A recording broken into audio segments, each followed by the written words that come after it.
there is a growing citizens movement demanding an explanation of chemtrails. And I talked to my NSA buddies at Fort Carson, Peterson Air Force Base, and Buckley, where I was actually their doctor taking care of the pilots flying and spraying the chemtrails. So I know it's real. If anybody says it's not real, they're full of it. It's not the same as conducting some localized test for some defensive project. This is open air operations. It's not a test. This thing is in place.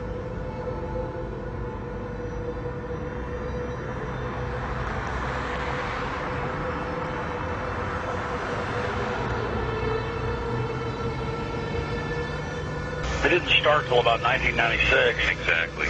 And, growing up my whole life, a condensation trail disappeared, the 20 seconds, a minute, 2 minutes. And now it can be in the summer at like 4,000 feet, and there's these big clouds behind jets. Some jets leave it behind, leave a trail behind them. Other jets at the same flight level, same altitude don't. And, instead of just getting into are they spraying us or what's changed in the jet fuel or what's changed in the atmosphere, there are tens of thousands of declassified admissions under different programs where different Pentagon programs, different agencies of the government have tested chemical, biological, and radiological agents on the American people. Talking about this a few years ago was extremely dangerous. Now that we have YouTube and more social networking devices, such as even Rupert's MySpace, this is really getting out in such a way that they can't control it. They must just be really, if you can use the expression, shitting themselves over this, because they can't control people now talking about the elephant in the room, what is so obvious to all of us. There's a feeling from that area that the states doing all of these weather modification programs might not be doing it for the benefit of the citizens of Texas and other states that they may impact as well. Well, many of the planes that we're seeing here in Abilene will actually turn whatever they're spraying on and off right before our eyes. I mean, you'll see a plane up there flying like normal, and then all of a sudden it starts spraying. We've seen them fly off into the distance and then loop around and fly back again. These are not your typical planes with a preordained path destination from city to city. Someone needs to explain to me why do they stop traveling in one particular direction and then loop around and come back again. They perform this behavior so many times that we start seeing the tic-tac-toe grids in the sky. We're witnessing the giant X's. And I mean, Rosalind, when you and I grew up, these contrails naturally dissipated in a few seconds or perhaps a minute max. But these things expand, they grow bigger, and before you know it, the entire sky is overcast. That's correct. And they are there all day. They do loop the loop around our county and our state. We follow them at times with spotters in different areas, watching the planes loop, come back around. And we know from the FAA records that the jets from commercial airlines fly in straight lines. And coming across our county, there aren't many, and they stay mostly in certain patterns. The jets that we see leaving the persistent jet contrails move in directions that normal jets wouldn't fly because it would use too much fuel and put them off schedule. And the jets that we see here do loops. We've got pictures of them looping the same X's and crosshatches. But I believe that some of that, not only are they looking for keeping something in the air almost all the time, but we feel that some of the markings are to mark the start and stop areas for their programs so that they can watch their experiments either from satellite or the ground.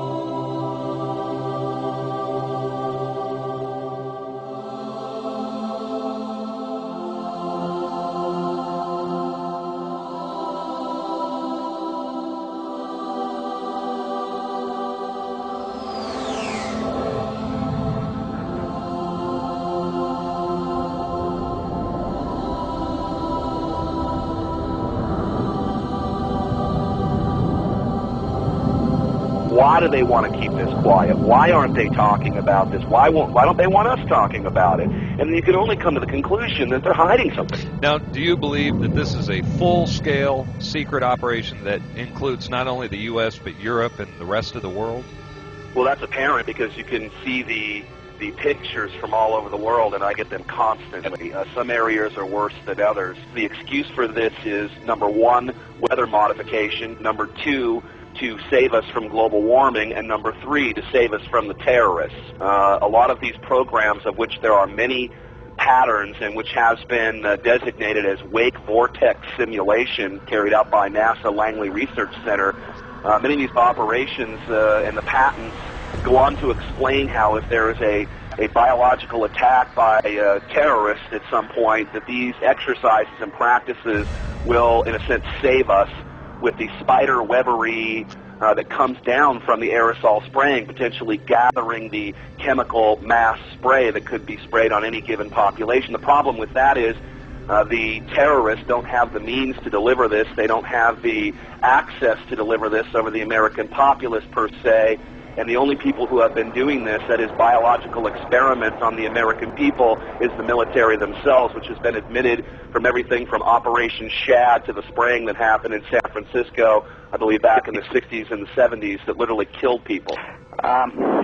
Again, I may not be able to ascribe intent, but what I can say is that it is expected that there will be increased mortality as well as the potential of a huge host of unknown pathogens that we are subject to, and this is not based on speculation. There's a whole arena of biological research that we haven't even begun to touch on. Could a strange substance found by a Southwest Arkansas man be part of a government found in our sample? At a community in San Bernardino Mountains has a real mystery on its hands. The official explanation here is that jet contrails are causing strange lines in the sky. What effects barium has on the body.